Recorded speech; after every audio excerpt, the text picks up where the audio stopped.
Adelante, por favor. Muy bien. Bien, estamos comenzando con esta mesa que tiene que ver con las experiencias de salvaguarda sobre el patrimonio cultural inmaterial, así como las experiencias en la propia investigación referidas a la salvaguarda.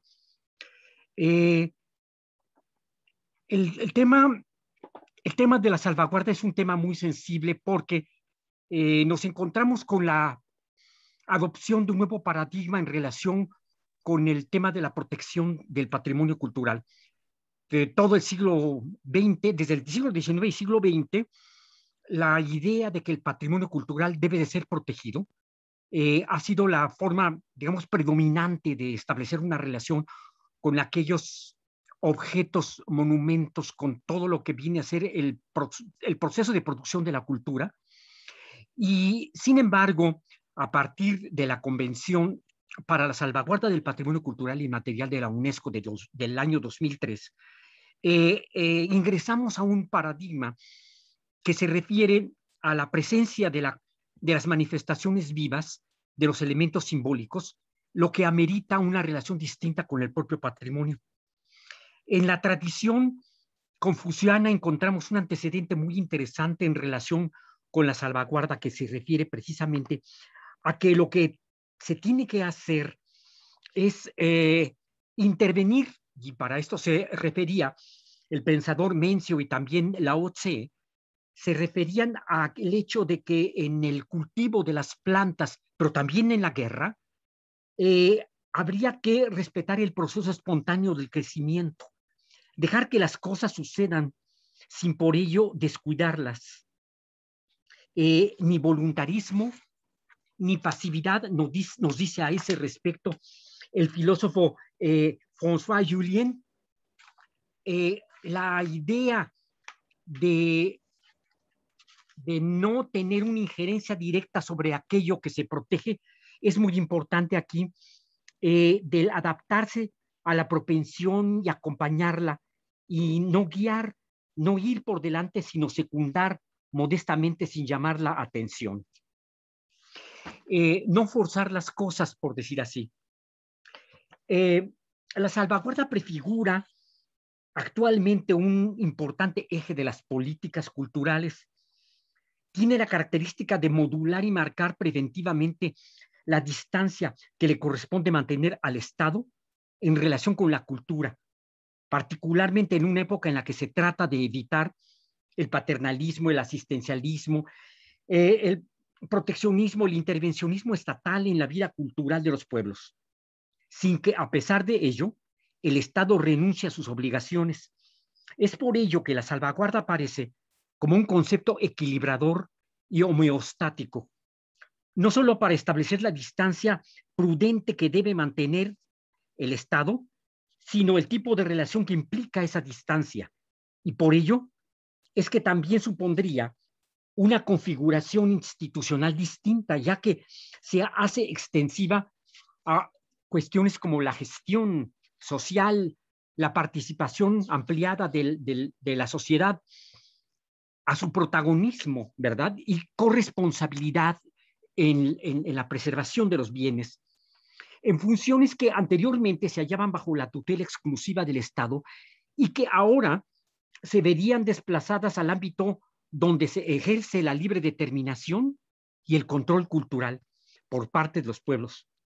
Pues no faltan quienes ven actualmente en la salvaguarda la ocasión para volver por lo que los fueros del sustitucionismo estatal en estos campos. Véase, por ejemplo, la más reciente iniciativa de ley federal para la protección de los pueblos indígenas y afrodescendientes, en donde se presenta esta ley como una ley que tiene que ver, o en la que la salvaguarda consiste en una serie de medidas administrativas, financieras, etcétera. Nos hemos preguntado si el objetivo de salvaguardar el patrimonio cultural inmaterial, que parte del reconocimiento internacional de muestras destacadas o representativas del mismo, es una política que se puede relacionar con otro tipo de esfuerzos, muchas veces modestos y no reconocidos siquiera en el propio país. que emprenden muchas comunidades para salvaguardar sus culturas desde diversos emplazamientos y estrategias. O si son en realidad dos tipos de política que se distinguen y apuntan en direcciones asintóticas. En la primera, se busca contar con muestras o exponentes de una diversidad de culturas y patrimonios, mientras que en la segunda, se buscaría coadyuvar en la protección, cuando ello lo amerita, y la salvaguarda de un patrimonio cuya preservación solo tiene sentido para los depositarios y comunidades en cuestión. Y se hace extensiva a la cultura entera de la que emerge y que es su base reproductiva. Predominan las motivaciones políticas que en el plano nacional e internacional se hallan tras las candidaturas a las listas, así como la disputa por figurar en las mismas. Actualmente tenemos varios botones de muestra, no voy a abundar en ello, tenemos varios ejemplos de ese tipo de disputas por el reconocimiento. Pero entonces, ¿habría acaso que integrar una lista distinta o alternativa sobre la porción invisibilizada de las manifestaciones que no son reconocidas, que no son consideradas tampoco como representativas, pero que merecen, sin embargo, ser salvaguardadas como parte de la diversidad? Es el caso, por ejemplo, de las comunidades soslayadas por hallarse en conflicto con los gobiernos, u otras como los casos de prácticas desdeñadas por su limitada trascendencia, la elemental simplicidad de sus manifestaciones o su escasa visibilidad para ser exhibidas. También nos hemos preguntado si una política de salvaguarda tendría que tomar como base y punto de partida un diagnóstico de la situación del patrimonio cultural y sus contextos en las distintas regiones del país, desde el cual se pudiesen dar cuenta de los casos más graves o urgentes considerados como prioritarios y no tanto depender de una lógica como es la de la inscripción a las listas y las proclamaciones de la UNESCO de acuerdo más a tiempos institucionales que rebasa a las condiciones nacionales a nivel de los organismos internacionales. Si se considera el problema de la salvaguarda como algo que compete principalmente a las comunidades afectadas, implica atender al mismo invirtiendo los términos y considerar ya no el astringente criterio de limitar los planes de salvaguarda a los casos proclamados por la UNESCO, sino hacerlos extensivos, incluso a contextos como el del ordenamiento territorial y comunitario, las culturas comunitarias también, en un ámbito biocultural de mayor amplitud que como hasta ahora se ha venido llevando a cabo. En ese caso, la salvaguarda vendría a ser una política no atenida a la capacidad de recepción de candidaturas a las listas, la cual ya de por sí se ha visto saturada en otro momento, tan incluyente como lo requieran los casos más apremiantes que se presenten y las prioridades que resultan de la diversidad cultural existente en nuestro país. Se suele establecer una diferencia entre cultura y patrimonio, pero no siempre es evidente para muchos pueblos. Resulta que los bienes o manifestaciones más encumbrados o prestigiosos no son necesariamente los más importantes para la sobrevivencia y reproducción de una cultura. La capacidad de salvaguardar un patrimonio cultural depende de la posibilidad de asegurar la viabilidad de la misma, como se dice en la Convención de 2003, y esta se da en el ámbito de reproducción de la cultura. En resumidas cuentas, un emplazamiento desde el cual salvaguardar el patrimonio lo representan las modalidades que se abren actualmente a la participación de nuevos actores sociales, lo que denota un novedoso proceso de democratización, y este es un enfoque al que se le está empezando a dar mayor importancia que a la activación de un conjunto de recursos para dar visibilidad a un exponente prestigioso. Asimismo, hay espacios en los que una mayor cobertura para la salvaguarda puede estar representada por la presencia de portadores y lo que se identifica actualmente como comunidades culturales. En fin, la tarea de salvaguardar el patrimonio cultural tiene muchas implicaciones y en esta mesa abordaremos algunas de ellas. Tenemos con nosotros hoy a los compañeros que han venido formando parte del seminario sobre patrimonio cultural, que es el patrimonio cultural ante los retos del siglo XXI, a instancias de la Coordinación Nacional de Antropología y de la Dirección de Etnología y Antropología Social, del INA. Están con nosotros Cecilia Vázquez Ahumada, Tomás Villa y Javier González Verdín. Entramos entonces a las presentaciones.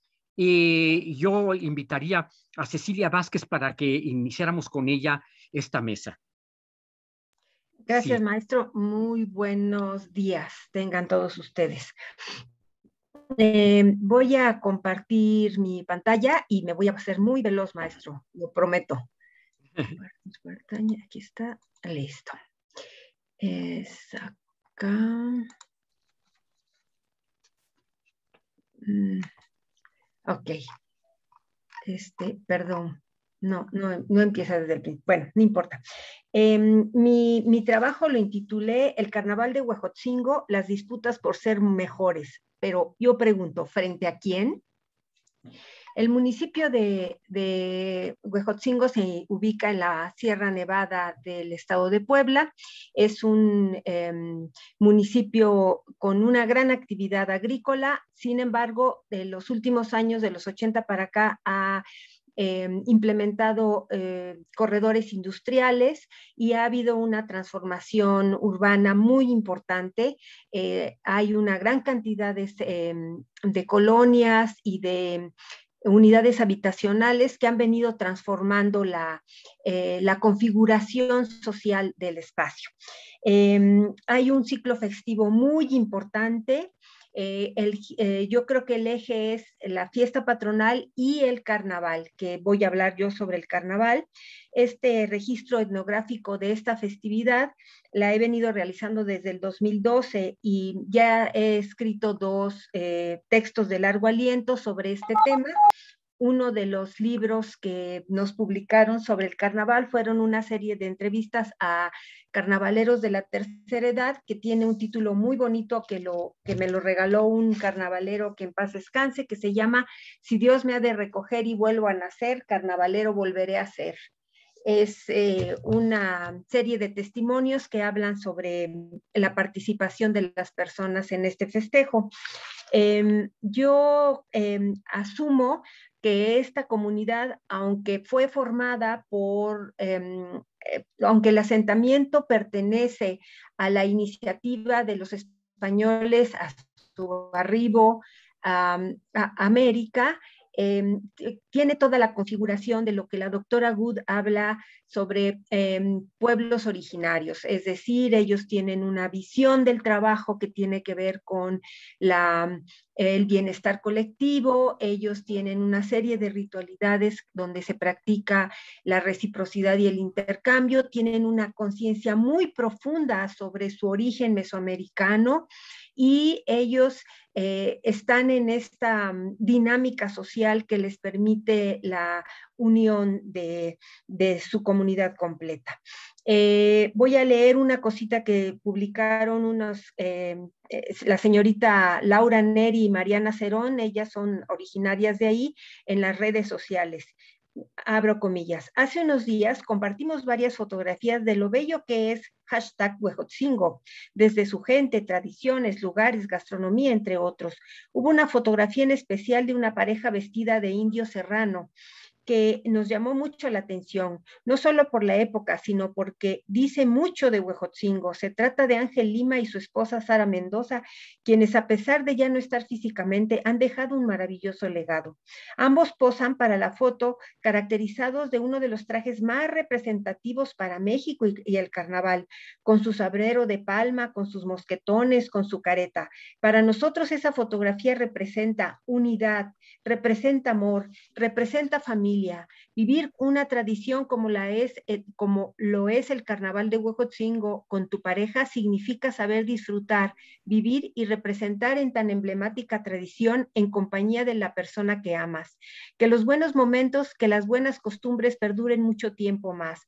Con cariño recordamos a quienes por años han representado dignamente el carnaval. Bueno, esta es una muestra de cómo ellos van concibiendo la fiesta, que es importantísimo. Le llegan a llamar San Carnaval. Y es cuando viene la gente que está en Estados Unidos, los que viven en la Ciudad de México y todos los de la ciudad, que tiene aproximadamente 60,000 habitantes, participan activamente. Los preparativos comienzan en enero. Cada domingo, desde enero hasta que es la fecha del carnaval, se reúnen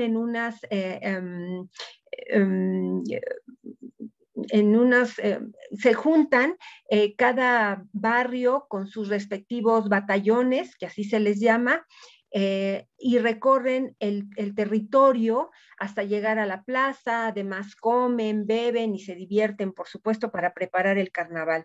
Es una fiesta de la memoria desde mi perspectiva, porque vemos representado en el carnaval los diferentes momentos de la vida de esta comunidad, desde la época prehispánica hasta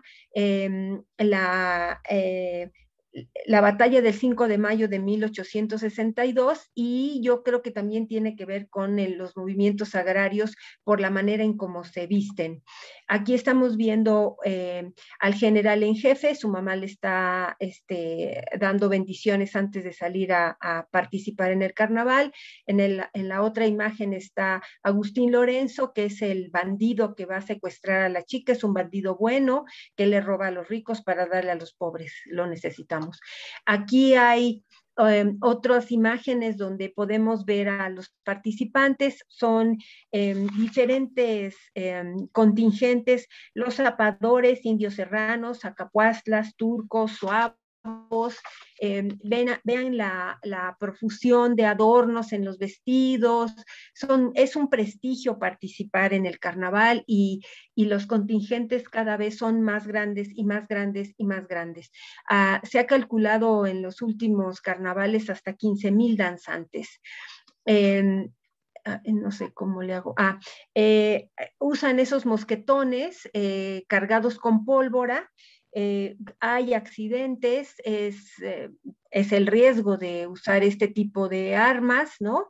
Y bueno, son heridos en batalla y son muy respetados. Otros grupos son el casamiento indígena, que tiene que ver, el primer grupo que baila es el señorío Huejotzinca, que son una remembranza del origen mesoamericano de esta comunidad. El casamiento indígena refiere al primer matrimonio católico efectuado en América. Aquí vemos a la dama que es raptada por el buen ladrón, que se casan. Los participantes del carnaval siempre son homenajeados en Todos Santos. La primera ofrenda, siempre, yo no puedo ver, pero ustedes espero que sí. Aquí está el traje que usaba don Luis Méndez, como él fue Zacapuastla durante muchísimo tiempo. Estas son otras ofrendas, los trajes de carnaval siempre. La familia siempre participando. Es muy importante el homenaje a los carnavaleros. Después se va al panteón durante los días de carnaval. Antes solamente eran sábado, lunes y martes de carnaval, pero quisieron cambiar y meter el domingo para que las comunidades de los alrededores de Huejotzingo también acudan y conozcan esta belleza. Estoy convencida de que el ritual del carnaval de Huejotzingo pone en vigencia la identidad de hombres valientes a los habitantes de esta localidad y se ubican dentro del concierto de identidades que hacen a la nación mexicana pluricultural. Este ritual, como todos, alimenta la solidaridad, la cohesión de toda la ciudad y la región de los volcanes, porque un joven estudiante ha hecho todo el recorrido en la región de los volcanes y se está reproduciendo el carnaval de Huejotzingo con este tipo de danzantes, de grupos, en muchas comunidades de los alrededores del volcán. El ritual del carnaval habla de la historia grupal. Este festejo está dentro del calendario litúrgico y nada más. En 1997, ahora verán, de 1988 al 92, Manuel Bartlett fue secretario de Gobernación y en ese tiempo Huejotzingo fue el primer municipio que fue reconocido su triunfo como la oposición al PRI. Bartlett llegó al mismo Huejotzingo y los habitantes, los panistas que luchaban por el reconocimiento del triunfo panista, le pusieron un video en aquellos cassettes MP3, eran gordos, ¿se acuerdan? Para que viera una escena del carnaval donde están disparando los guerreros del carnaval y ellos piensan que eso impresionó a Bartlett porque vio la fuerza y la determinación de los huejotzincas para defender el triunfo electoral. Bueno, pues en 1997, ya que Bartlett era gobernador del estado de Puebla, se nombra se hace el decreto como patrimonio cultural Carnaval de Huejotzingo. Es muy importante para ellos este reconocimiento porque ellos sentían que otras comunidades importantes, como el caso de Cholula, que tiene su pirámide, se estaba apropiando del carnaval y ellos dicen, ¿por qué si nosotros no nos quedamos con su pirámide, ellos sí quieren quedar con nuestro carnaval? Esto cambió un poco las cosas, pero hasta recientemente, ahora les explico. El carnaval es una organización absolutamente del pueblo, emanada del pueblo, son los generales de los batallones los que organizaban la fiesta, pero en el mandato de un hijo de un presidente municipal de origen priista, él tuvo la idea de ir desplazando esta organización comunitaria para que el ayuntamiento tuviese una mayor presencia dentro de las festividades. Esto cambió completamente la manera en cómo se ha venido administrando los recursos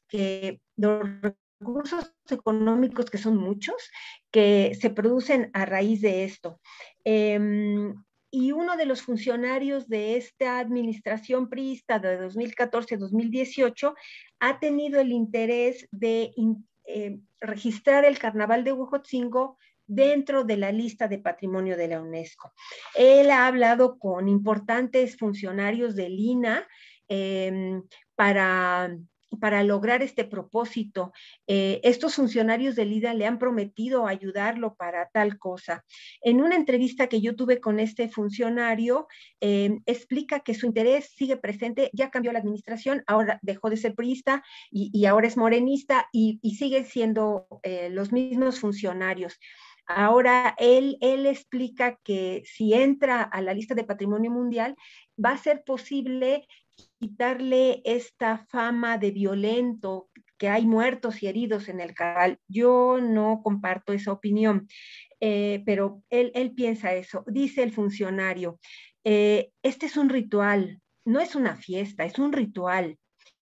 Así los jóvenes, si lo registramos, se conservará la integridad de los trajes. Sería más fácil conservar si se logra este nombramiento.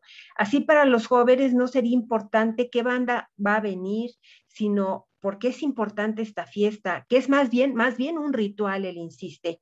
Todo sería más formal, el recorrido, el ritual de colocarse el traje, el gasné, saber que el traje que cada uno lleva es la unión de las familias de cada batallón.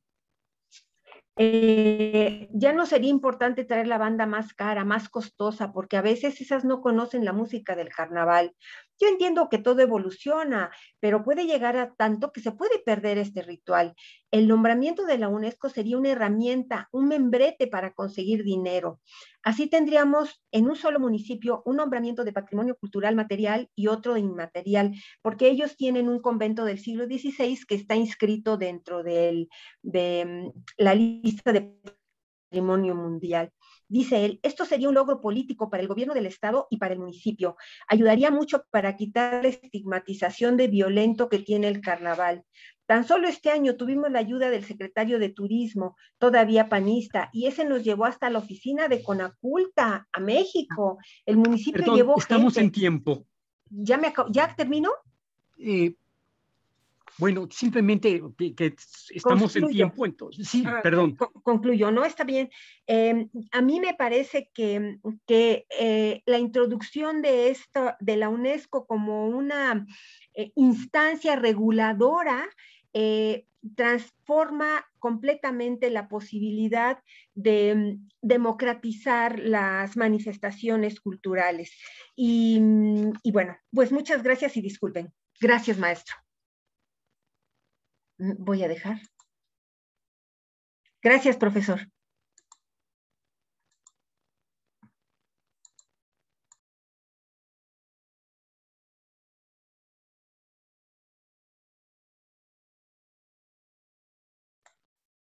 Maestro Machuca, prenda su micrófono. Así que felicidades por la presentación y esperamos que podamos seguir tratando esta problemática en momentos académicos sucesivos, digamos. Entonces le damos la palabra a Tomás Villa. Muchísimas gracias, profesor. Pues paso a compartir pantalla. Sí.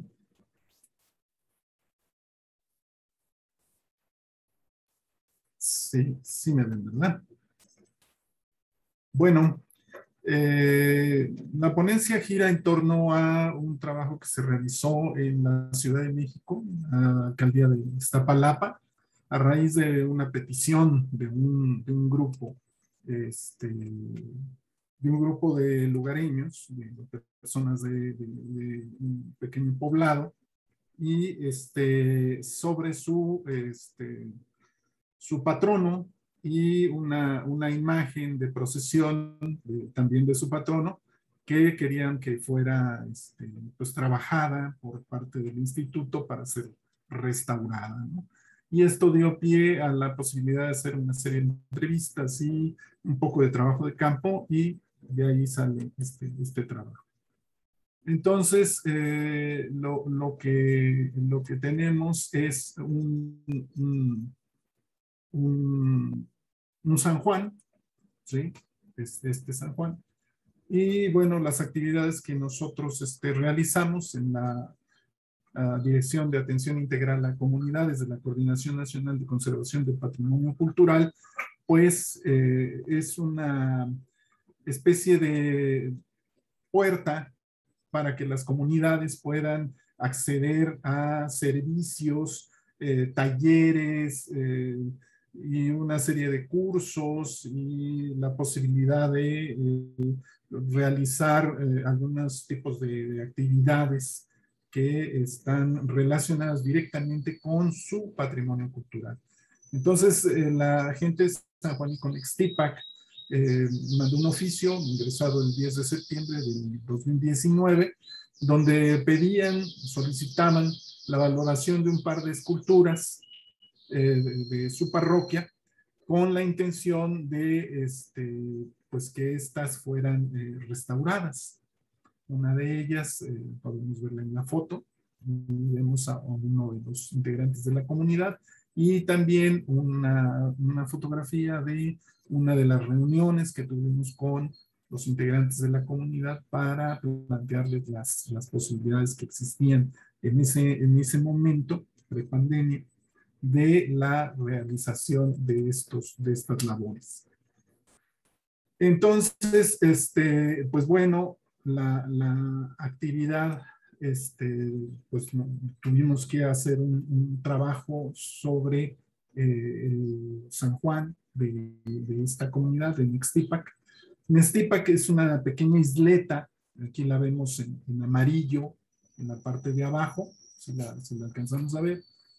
Nextipac es una pequeña isleta que se encontraba en la época prehispánica asociada a territorios de una serie de comunidades que se llamaban los Nautecutli del Sur y que incluían a Mexicalcingo, Huitzilopochtli, Ixtapalapa y desde luego a Culhuacán como su capital.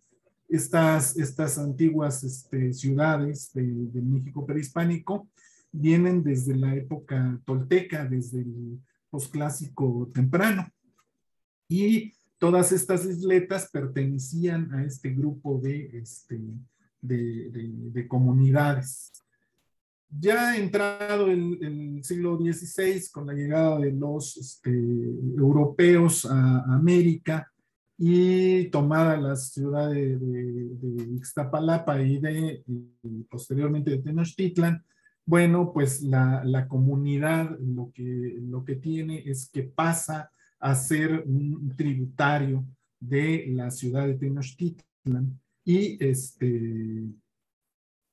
se mantiene más o menos así, asociada al curato de San José de los Naturales. Para el siglo XVIII, la organización territorial de este curato es transformada más o menos por ahí de 1767, 1772. Hay un proceso de transformación, puesto que la zona ya no cumplía con el requisito del curato de ser una estructura que estuviera organizada solo para los naturales, sino que en esas comunidades ya había españoles, indios, negros, y ya había toda una suerte de castas introducidas y por lo tanto, con ese pretexto, se decide reestructurar el sistema territorial y por lo tanto, tanto San José de los Naturales como todas las parroquias son reestructuradas y se da pie a la generación de un nuevo proyecto de modificación de las iglesias y la transformación de las mismas de los esquemas barrocos o anteriores manieristas a los esquemas que ya serán del neoclásico en muchas de ellas. El hecho es que Nextipan, como todas las isletas alrededor, conservaba todavía en el siglo XVIII, XIX, su estructura lacustre.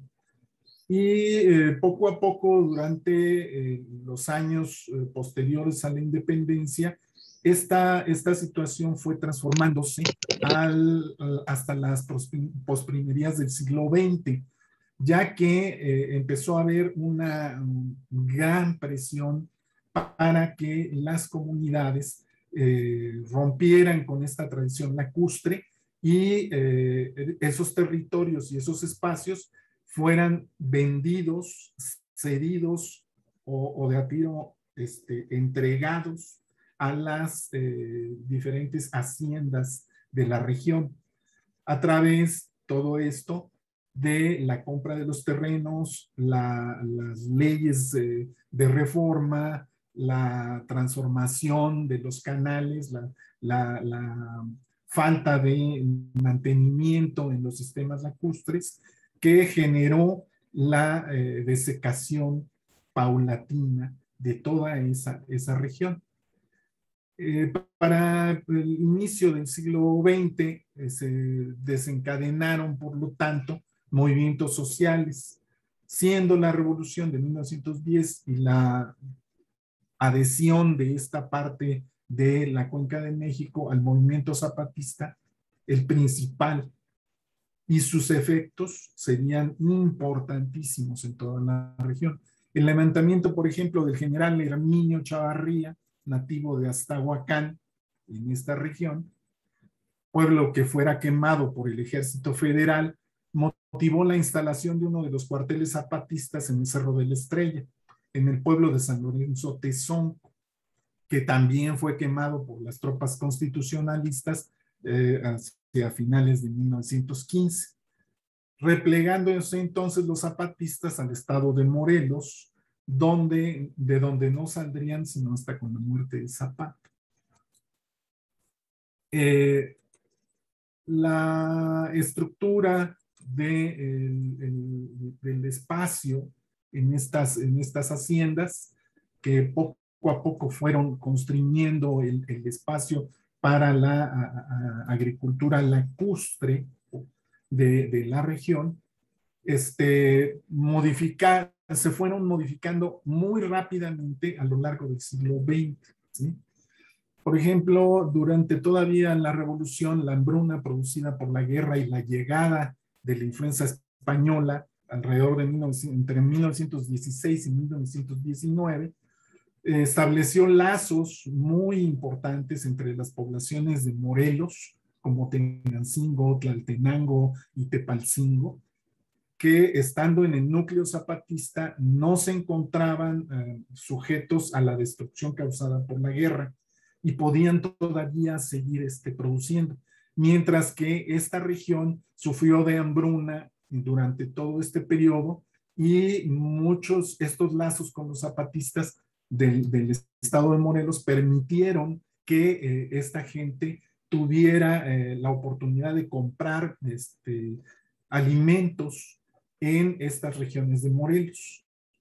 Y esto hizo que, por ejemplo, se hiciera desde entonces una peregrinación de los santos patronos y la elaboración de portales de flores, frutas y verduras cada 8 de diciembre en Iztapalapa, donde se rinde homenaje a las imágenes del pueblo de Tenancingo en Morelos.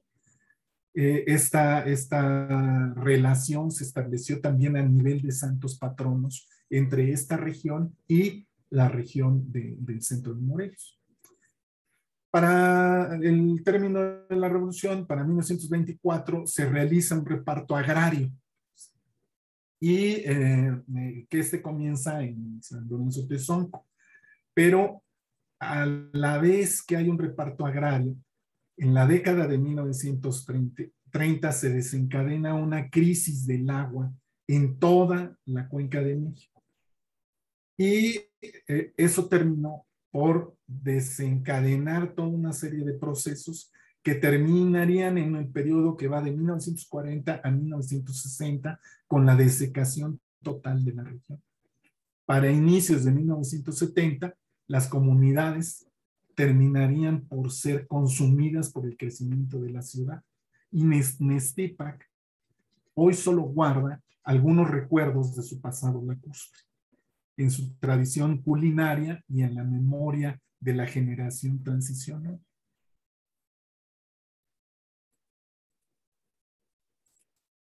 Vemos la que sigue.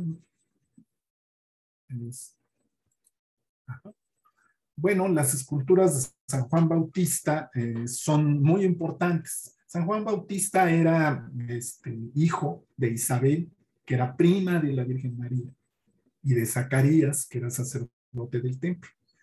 Es el primero en alegrarse del nacimiento de Jesús y, bueno, tiene toda esta cuestión de que vivió como ermitaño durante su juventud. Durante el siglo XVI, los escultores manieristas europeos y americanos comenzaron una tradición de poner 2 San Juanes, uno en calidad de pie, una escultura de pie, y otro como una persona sentada, para hacer la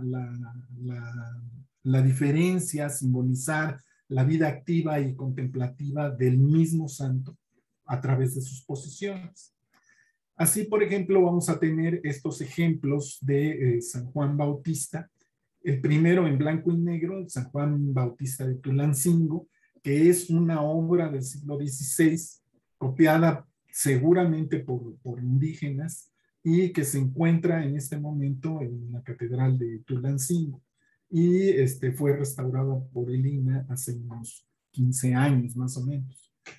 Y también tenemos estas dos imágenes que son españolas. Una es de la primera mitad del siglo XVII, es una escultura de Valladolid, España, y es un San Juan de Juan de Ávila. Y mientras que la otra es de la escuela de Tordesillas, también es del final del siglo XVII, ya una figura entrando al barroco. Y se pueden ver algunas características interesantes. La nuestra, el San Juan Grande de San Juan de Nestipac, es una escultura que, como ustedes pueden ver en la fotografía, no le pide nada en lo absoluto a estas esculturas de los grandes talladores y estofadores españoles. No le pide absolutamente nada, es de gran calidad la pieza, y probablemente se trata de una pieza de finales de la segunda mitad del siglo XVII o los inicios del siglo XVIII. Muy probablemente esta pieza haya sido traída a Nextipac en este momento de transición en donde las iglesias en la región empezaron a tomar formas neoclásicas, y entonces todas estas figuras pues manieristas o barrocas dejaron de ser utilizadas. Es bastante difícil que un pueblo tan pequeño el tamaño que Nestipac tuviera en el siglo XVII-XVIII hubiera tenido la capacidad económica para poder mandar hacer una de estas esculturas. Pero el hecho es que su comunidad ha logrado mantener esta escultura. Bueno, Perdón por la interrupción. Nos queda un minuto, Tomás. Sí. Bueno, la serie de entrevistas que nos permitieron realizar las personas de esta comunidad permitieron identificar una serie de condiciones, una serie de cualidades que tenían estas, ¿no? Estas esculturas. Por ejemplo, esta escultura también, que es la pequeña escultura de San Juan, permitió identificar componentes históricos y sociales de la misma, y permitió identificar cómo es la fetichización de este objeto nos creaba fenómenos auráticos alrededor de ella. Y estos fenómenos auráticos se generan como discursos impuestos a los objetos, ¿sí? Los fenómenos de interpelación de esos discursos insertados en los objetos permiten usarlos como intermediadores para con otros grupos, y por lo tanto actúan en el marco ideológico de la comunidad. Al ser elementos de producción, transmisión y recepción de los mensajes, los objetos tienen vínculos con las formas del poder dentro de las comunidades. Así, por ejemplo, la imagen del San Juan Nextipac se trata, por ejemplo, de una versión de una escultura de culto con una tradición que es emergente a la existente, ¿sí? Y la intención es adicionar al culto local. Pero pues, se trata de interpelar a la sociedad conformando un grupo nuevo, paralelo, pero subordinado a los tradicionales, que intenta, como función social, generar un nuevo organismo social con atribuciones tradicionales, ¿sí? Por ejemplo, uno de los detalles que tiene esa escultura pequeña es que el tronco fue traído de Chalma, ¿sí? Y los elementos que lo vinculan, pues sería, intenta vincular la materia prima principal del objeto con un material único y especial proveniente de un espacio históricamente importante para la comunidad, como lo es esta región de Chalma. Genera también un vínculo intentan con una percepción, genera un vínculo fuerte entre la carne del objeto, la madera, y lo sagrado, generando un aura para esa escultura a través de ese discurso, ¿sí? Así por el estilo existe, logré identificar en esta situación, logré identificar todos estos elementos que estarán en un artículo en una revista, prestigiosa revista de la Coordinación de Antropología, muy pronto. Pues lo dejo a su consideración y con esto cierro. Gracias, profesor Machuca. Muchas gracias, Tomás. Estoy muy apenado por estar cortando las presentaciones en el momento álgido, ¿verdad? Pero espero que tengamos un poco de tiempo después de las presentaciones por si faltan algunas ideas para cerrar bien estas presentaciones. Le damos la palabra entonces a Javier González Verdín.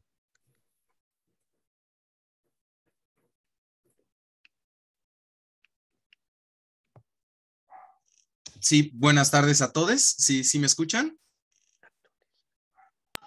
Sí. Sí, gracias. Voy a compartir pantalla.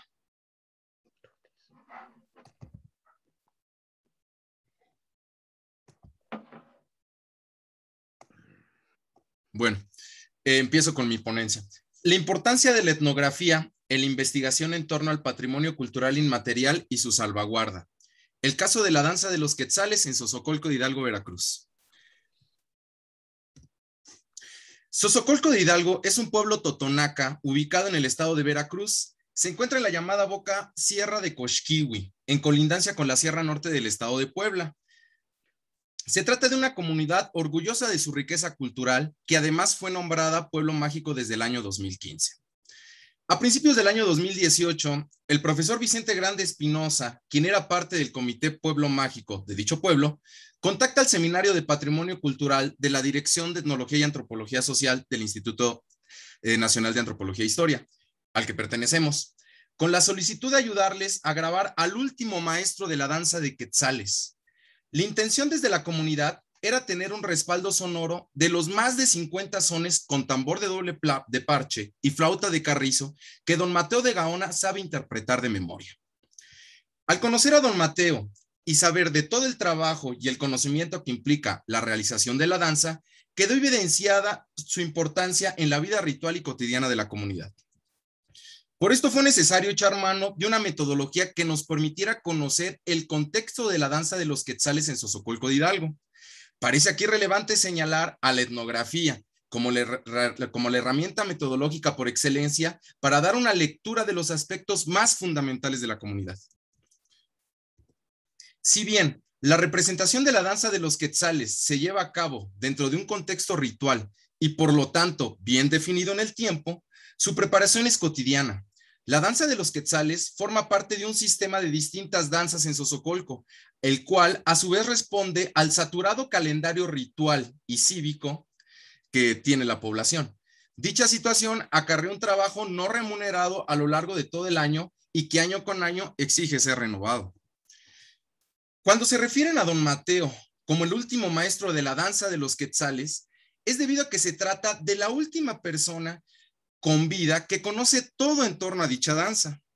No solo el conocimiento musical y artesanal relacionado a la elaboración de los instrumentos, coronas y atavíos, sino también al conocimiento y reconocimiento social necesario para la reproducción y pervivencia de la danza. Año con año, don Mateo, además de enseñar los pasos y los protocolos a sus danzantes, también tiene que buscar apoyos económicos para que salga la danza. Por supuesto, esto no lo hace solo. La danza ha pervivido gracias al sistema de parentesco ritual propio de la comunidad. Es él el que tiene que visitar y hablar con muchos de sus compadres que fungen como padrinos de la danza. A veces se trata de compadres quienes fueron quetzales, otros no pudieron danzar, pero anhelan que sus hijos tengan la oportunidad, por lo cual buscan apoyar a la danza como les sea posible. También hay que mencionar las aportaciones que algunas administraciones municipales han entregado a la danza. Por supuesto que esto tiene que ver con el hecho de que muchos de los funcionarios públicos, ellos mismos fueron danzantes y con el hecho de que la reproducción de la danza contribuye también al capital cultural de dicho pueblo mágico. Finalmente, también están aquellos quienes han migrado y que en sus respectivos destinos han querido retomar elementos culturales relevantes para ellos. Así es que, por ejemplo, se encuentra la cuadrilla de quetzales en la Ciudad de México, liderada por el hijo mayor de don Mateo, quien ya se ha presentado varios años consecutivos en la Basílica de Guadalupe para el día 12 de diciembre. El trabajo comunitario necesario para el desenvolvimiento de la vida ritual nunca para, ya sea para nombrar mayordomos, para ir a entregar ceras o incluso para decorar la iglesia. Se trata de la dinámica que rige la vida social de los sosocolquenses dentro y fuera de su pueblo. Si bien la solicitud explícita era grabar la música, de la cual no existía registro alguno, la inquietud general es salvaguardar el conocimiento del cual es depositario don Mateo. Y no solo su salvaguarda, sino su herencia. La edad, conocimiento y trayectoria de don Mateo le valen un estatus de representante, no solo de su propia danza y dentro de su propio pueblo, sino que a nivel regional y estatal, inclusive frente a instituciones como lo son el Instituto Veracruzano de Cultura o el mismo Centro de Artes Indígenas, Taquilzucut. Se trata, pues, de un legado cultural íntimamente relacionado a sus formas de hacer política. Partimos de la idea de que se trata de que la misma comunidad en cuestión es la que define su patrimonio, puesto que se trata de algo de profundo valor para sus propios actores. Dicho elemento, así como su valor, es aquello que ambicionan legar a posteriores generaciones. Es decir, que se trata no solo de salvaguardar al elemento cultural en sí, representación de dicho patrimonio, sino también todo el sistema de valores que existe en la comunidad, de manera que dicho elemento no pierda su valor. Así es, que en este caso, el hecho mismo de que la danza salga, como se dice en Xozocolco, es prueba de la reproducción misma de la comunidad e incluso de su fortalecimiento. También es prueba fehaciente de su carácter como patrimonio cultural inmaterial, pues no solo es estático, sino que su desarrollo y sus transformaciones detonan procesos sociales en la vida comunitaria. Además, se trata de un elemento identitario de suma relevancia. La danza de los quetzales se destaca del conjunto de danzas de Xozocolco debido a otros factores, además del pronunciado gusto por el colorido de su atavío y sus movimientos. Si bien todas las danzas presentes en Xozocolco se comparten en otras localidades de la región, los quetzales de dicho pueblo se distinguen por tener las coronas más grandes y vistosas. Se trata de un rasgo que no solo es característico, sino que es motivo de orgullo para la comunidad y sus danzantes. Se enorgullecen del tamaño, factor determinante para el tiempo y detalle dedicados a su elaboración, y cada danzante ostenta además un diseño único. Dicho elemento le permite a los quetzales de Xozocolco distinguirse de cualquier otra cuadrilla de quetzales en su región. Se trata pues efectivamente de una expresión cultural en la cual se ve reflejado todos los xozocolquenses, que además los cohesiona y congrega como comunidad. Retomando lo que expresaron muchos de los habitantes de Xozocolco en las contadas ocasiones que no se ha presentado la danza durante algunas de las celebraciones religiosas, la fiesta se entristece. Presenciar la danza se trata pues de una de las principales motivaciones para muchos de los asistentes a las festividades religiosas en donde tiene lugar esta. Tomando en cuenta el contexto anterior, conformamos un equipo de trabajo entre el etnomusicólogo Guillermo Mora y la antropóloga Leonora Machuca y un servidor, respaldados por el Seminario de Patrimonio Cultural de la Dirección de Etnología y Antropología Social del Instituto Nacional de Antropología. Esto con el fin de hacer las grabaciones que requería sobre todo a la comunidad de danzantes, tanto en Xozocolco como en la Ciudad de México, para poder continuar con sus ensayos ante la complicada situación de salud que enfrentaba don Mateo y que le impedía interpretar sus instrumentos adecuadamente. Durante las grabaciones de campo con don Mateo, nos enteramos de que en algún momento existió un cuadernillo antiguo con registros de los menesteres de esta danza, pero lamentablemente hacía muchos años había sido víctima de un incendio. Esto justificó aún más la necesidad de registrar todo lo posible referente a la danza y su contexto sociocultural, pues sin dicho contexto se pierde también su valía. Así pues, nos dimos a la tarea de verter la información recabada en un documento escrito que pudiera acompañar las grabaciones. Esto con la intención de entregarlas por un lado a la comunidad y por otro lado a la fonoteca del Instituto Nacional de Antropología e Historia, para su resguardo como patrimonio del pueblo de Sosocolco de Hidalgo. A iniciativa del director de la Fonoteca de Lina y su equipo de trabajo, nos abocamos en editar grabaciones y texto para obtener un producto final accesible, con miras a una perspectiva más integral de lo que podía parecer al público en general, una mera manifestación cultural como es el caso de una danza. Así es que para el año 2019 se diseñó un fonograma junto con su cuadernillo, con la activa participación de la comunidad, para la serie Testimonio Musical de México del Instituto Nacional de Antropología e Historia.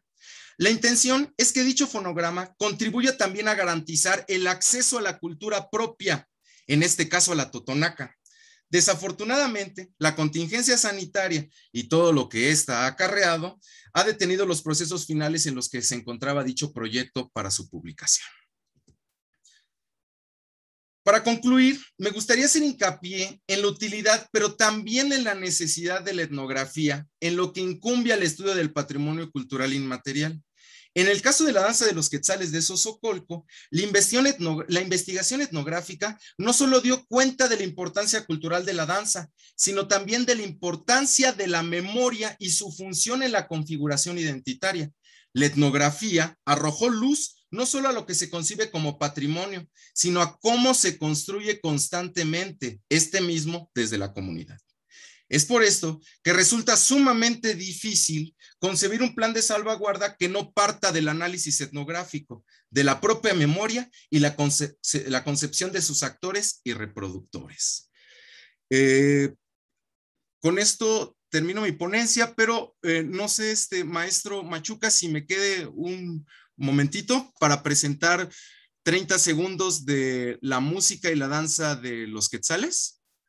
Quedan 5 minutos. Ah, entonces perfecto. Entonces permítanme.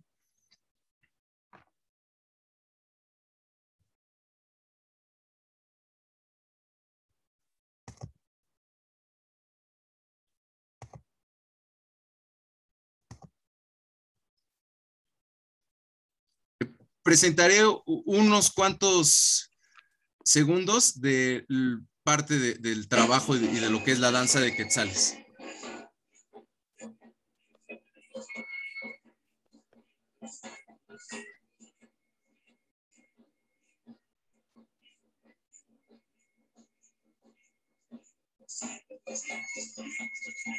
No se ve, únicamente se ve como la tira de archivos. Ah, ¿no se alcanza a ver? No, no se ve. No, solo se escucha. Híjole. Sí, no, entonces no sé cómo compartir el video. Ya salen, a mí sí me sale. Ay. Aunque sea el sonido. A ver, aunque sea el sonido, mire.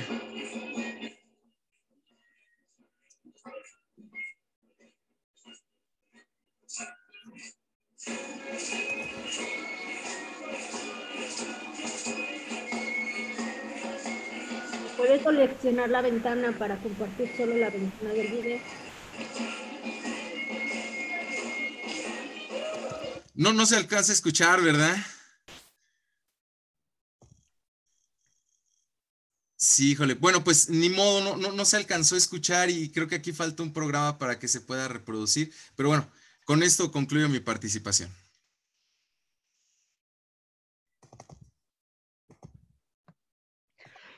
Javier, muchísimas gracias por la presentación. Qué lástima que no se haya podido ver el video, realmente es algo muy interesante.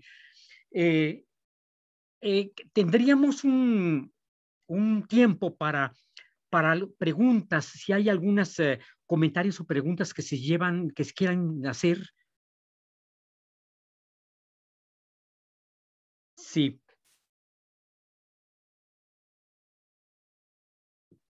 ¿Sí se escucha?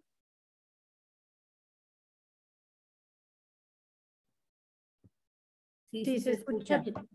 Sí. Si hay preguntas.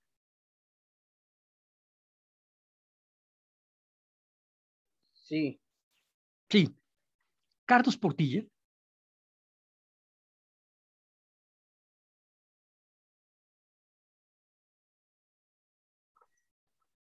Sí, gracias. Para Sí, la ponencia de la maestra de Puebla, yo quiero hacerle algunos comentarios en cuanto a su ponencia para que tenga un poquito de luz, algunas cosas que están proponiendo las autoridades.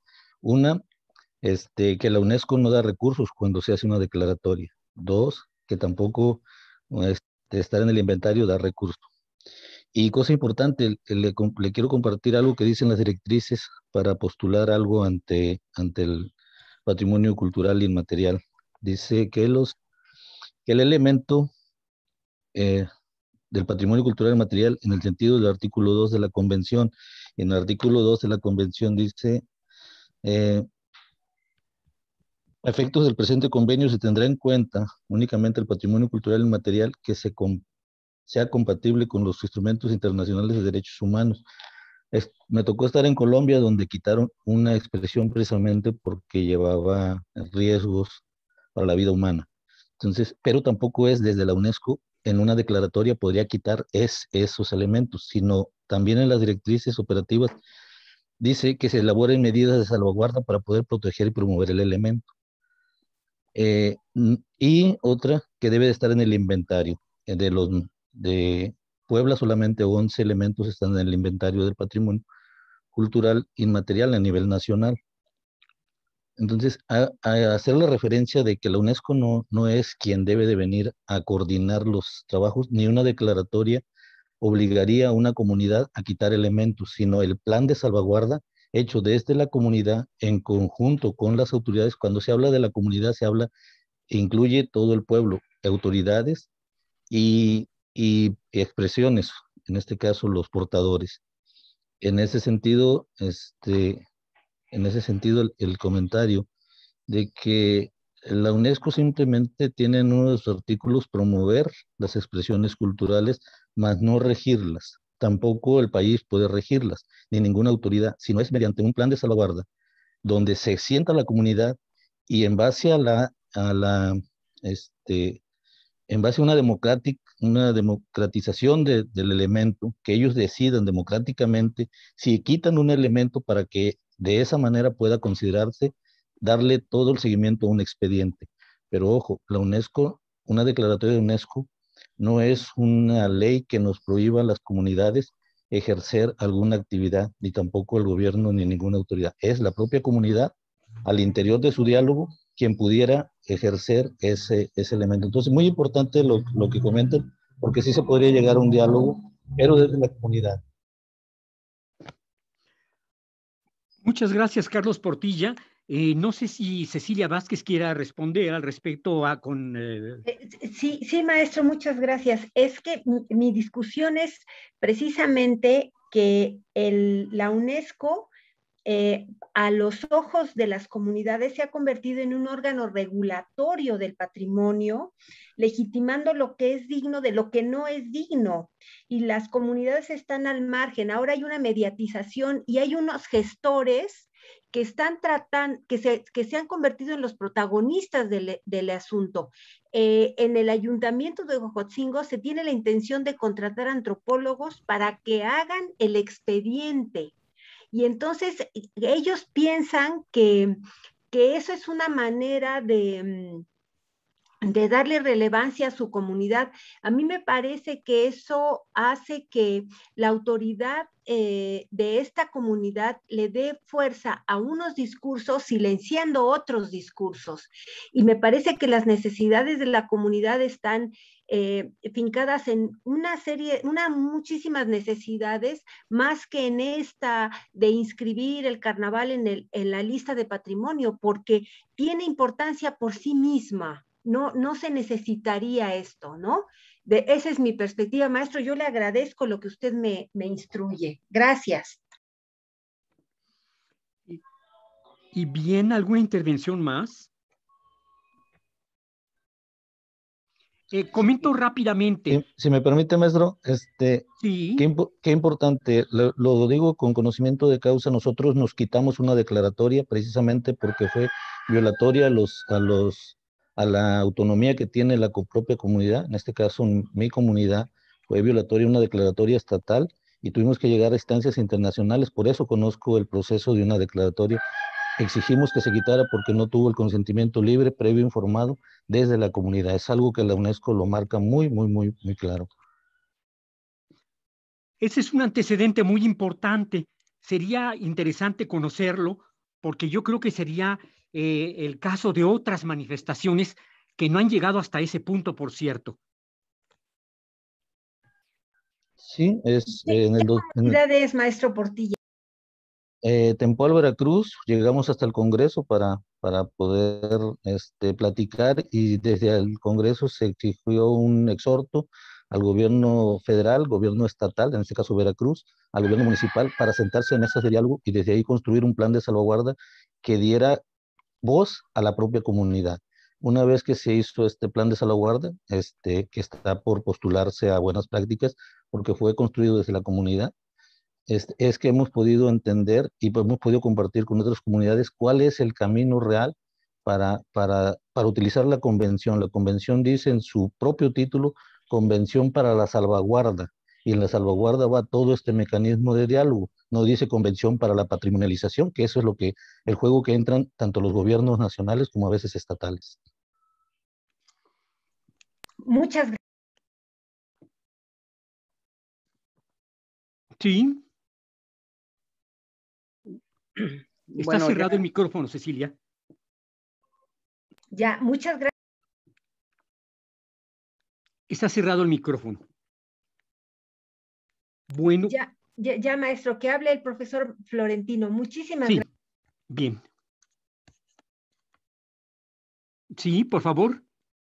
Sí, no, pues agradecerle el espacio. Sé que es muy corto esto.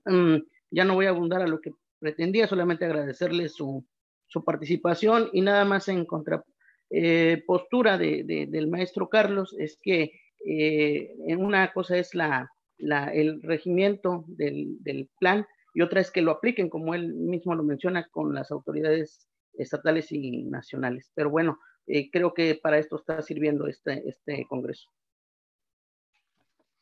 Por supuesto, muchas gracias.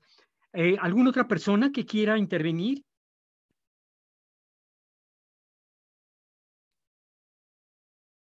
Sí. Maestro Machuca, sí. Hay algunas preguntas, bueno, hay algunos comentarios en el chat. Sí, por favor. Sí, bueno, creo que son algunos a la maestra Cecilia, otros van dirigidos al maestro Tomás. No sé si ellos también puedan irle checando. Y bueno, ya aprovechando, contesto a algunos cuantos de los que se me hicieron a la ponencia de los quetzales. Bueno, viene uno de las coronas. Las coronas las realizan los propios danzantes, los hombres. Nosotros no hemos registrado por el momento, desde el 2018 hasta la fecha, que dancen mujeres. La elaboración es hecha por ellos mismos. En realidad son puros hombres los que danzan por el momento.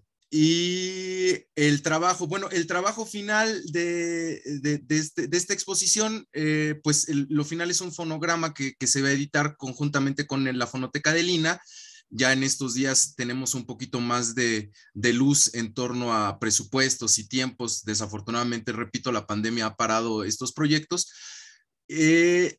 También vamos a presentar el proyecto dentro del Seminario de Patrimonio Cultural de la Dirección de Etnología y Antropología Social, por si quieren conocer un poco más. Es como la danza de los voladores, solo hombres. Nosotros hemos visto que también hay mujeres en Sosocolco, principalmente, en donde también ellas danzan como voladores, son voladoras. Entonces ahí sí es diferente, ¿no? La danza de los quetzales, de los voladores. Cada danza tiene su especificidad. Qué bueno que hayan visitado Sosocolco en el 2020. Me da mucho gusto que ya estén empezando con las autoridades con un plan de salvaguarda. En lo que yo expongo de mi ponencia, pues ojalá hagan hincapié en el trabajo de investigación que es necesario para poder llevar a cabo un plan de salvaguarda, ¿no? Desafortunadamente, pues las autoridades municipales creo que ya van a cambiar, entonces tal vez se vea cortado el trabajo, ¿no? Pero de ahí queremos ver si hay otras. ¿Cuántos diámetros tiene el penacho? Depende, hay penachos que llegan a tener un diámetro de 2 metros. Como lo menciona en la ponencia, los de esta localidad son los penachos más grandes de toda la región. Cuando la gente está en la villa, luego se sabe cuáles son los quetzales de Sosocolco entre la multitud de danzas, ¿no? La danza se realiza en las fechas específicas. Sí, el calendario ritual, como lo mencioné igual en la ponencia, es muy complejo. Las principales fiestas en donde los quetzales salen a danzar es el 29 de septiembre en San Miguel Sosocolco, el Día de la Virgen de Guadalupe y pues serían las dos más importantes, ¿no? De ahí tienen otras fechas en donde salen a eventos cívicos, ¿no? Se han presentado en Cumbre Tajín, desafortunadamente, digo desafortunadamente porque ellos han tenido una mala experiencia dentro de este evento, ¿no? De Cumbre Tajín.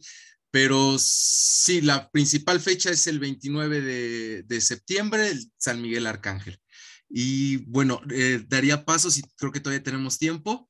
Bueno, saludos también a todos los compañeros de la Universidad de Papantla, allá dice el cuadernillo de los danzantes de Sosocolco que se perdió. ¿Hay alguna posibilidad de que se rescate con nuevos danzantes o se trate de restaurar? Esa es la idea de que se haya generado este fonograma, ¿no? Hacer todo un trabajo etnográfico para poder pues rescatar la memoria de todos los menesteres relacionados principalmente con esta danza. El trabajo sigue con otras danzas, pero pues son alrededor de 15 danzas, no sé, son años de labor, ¿no? Tal vez décadas. Pues yo termino con eso y muchas gracias a todos. Y no sé, maestra Cecilia, si tenga algo que comentar o el maestro Tomás Villa. No, muchas gracias. Agradecido de su atención. Igualmente, yo también me encuentro agradecido. Gracias a la señorita Gabriela Noemí. Sí, la intención del trabajo es intentar hacer una especie de historia de la forma simbólica y tratar de entender a través de la historia de esa forma simbólica la relación que esta tiene con comunidad, cómo es trabajada por la comunidad. De hecho, se queda en el tintero un poco esta cuestión del mito de la conformación del mito como un discurso que permite que ese objeto, esa escultura, o esas esculturas en este caso, porque son dos San Juanes, tengan injerencia en la vida cotidiana de la gente y puedan ser ocupadas por la comunidad para pues, hacer más grande su tradición, ¿no? Es interesante en este aspecto. Bueno, Juan.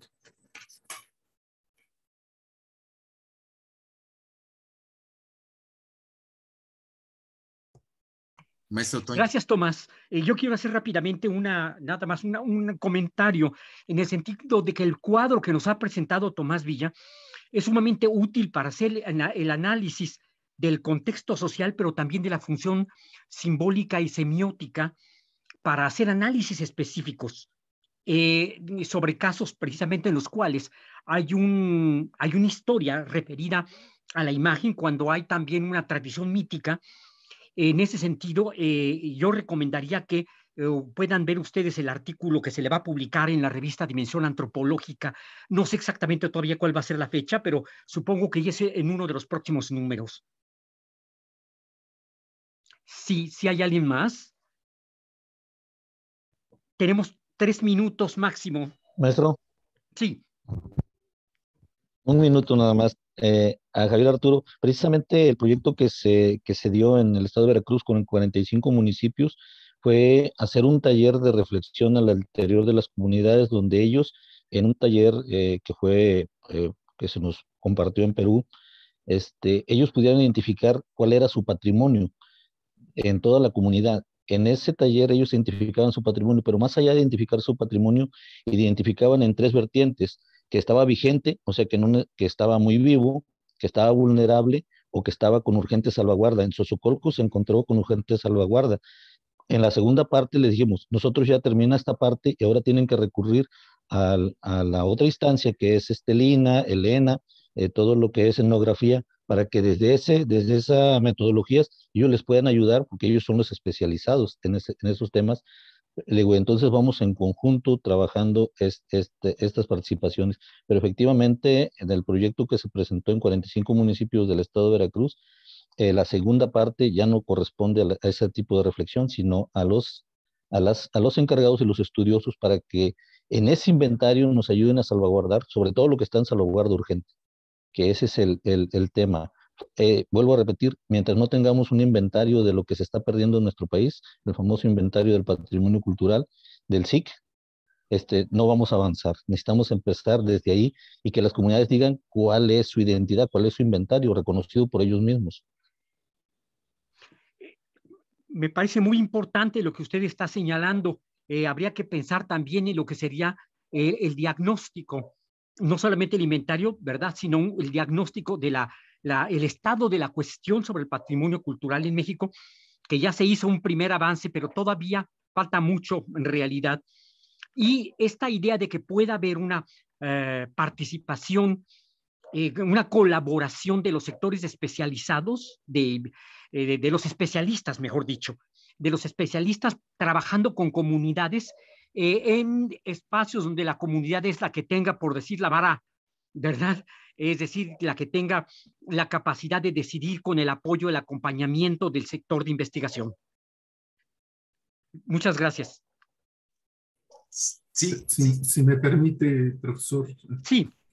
En ese sentido, la Dirección de Atención Integral a Grupos, a Comunidades, realiza inventarios con las comunidades. Se les dan cursos para hacer estos inventarios, sobre todo del patrimonio dentro de iglesias, espacios de este tipo. Y se les da la metodología, se les apoya en la generación de todas estas fichas de trabajo y se les hace su seguimiento. Y al final se tiene un documento que se les entrega a ellos con la intención de que sea una guía para la conservación de los bienes que se encuentran dentro de la iglesia.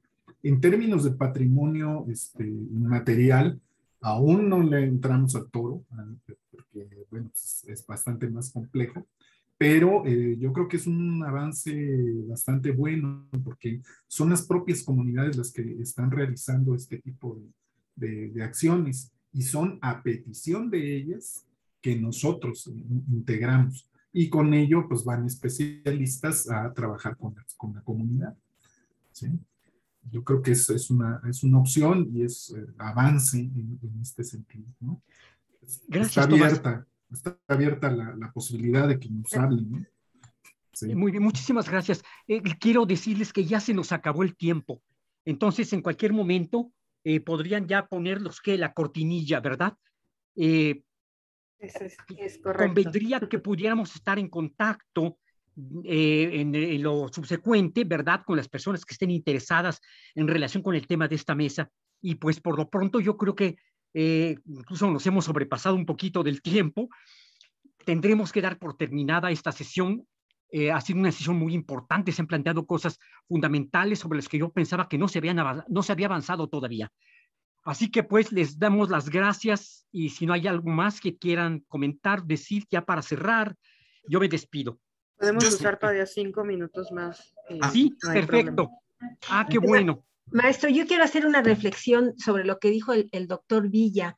En Puebla, desde hace mucho tiempo, una compañera de Lina tuvo la iniciativa de hacer inventarios de los patrimonios de las iglesias, y se enfrentó a una resistencia muy grande por parte de la institución eclesiástica.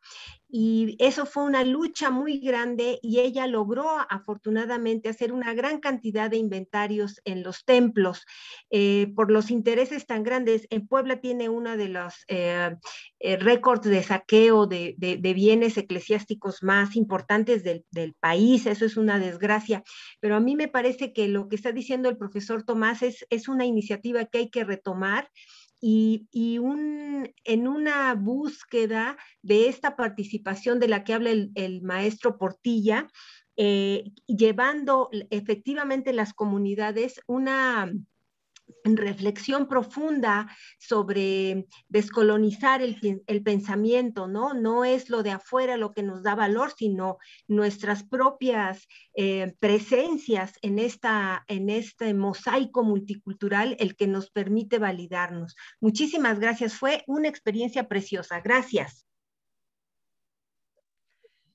Muy bien, yo quiero entonces ver la posibilidad de solicitar el apoyo de el maestro Carlos Portilla, de Tomás Villa también, para que pudiéramos nosotros hacer una propuesta en el plano en el ámbito del Seminario de Patrimonio Cultural sobre el tipo de metodología que se podría seguir en relación precisamente con la atención en términos de salvaguarda de algunos casos que consideremos importantes.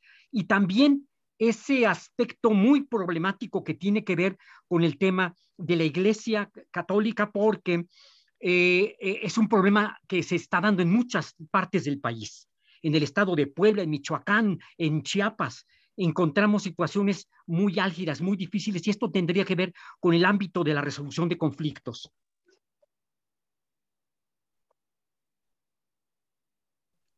Bien, si hay algo más. Yo sí quisiera agregar algo, maestro Machuca. Pues nada más invitar a los compañeros que han escrito por el chat, que pues todos estos análisis pues parten del trabajo que se hace dentro del Seminario de Patrimonio Cultural de la Dirección de Etnología y Antropología Social. Ese es el canal más directo, después del Departamento de Conservación, de la Dirección de Conservación, perdón, para poder tener algún tipo de asesoramiento o norte, ¿no? En torno a esto, ¿no? Entonces, ya por ahí les pusimos el correo, el Facebook también nos pueden encontrar, el seminario, y pues pueden conocer más experiencias parecidas a estas, ¿no? Este tipo de trabajos. Gracias. Bueno, y nada más agradecer también al maestro Machuca, a la maestra Cecilia y al maestro Tomás la invitación y pues todas las observaciones y aportes a la investigación. Gracias. Igualmente también les doy las gracias por su participación y a todos los que han estado con nosotros. Gracias. Sí. Gracias. Gracias a todos. Gracias a todos. Igualmente.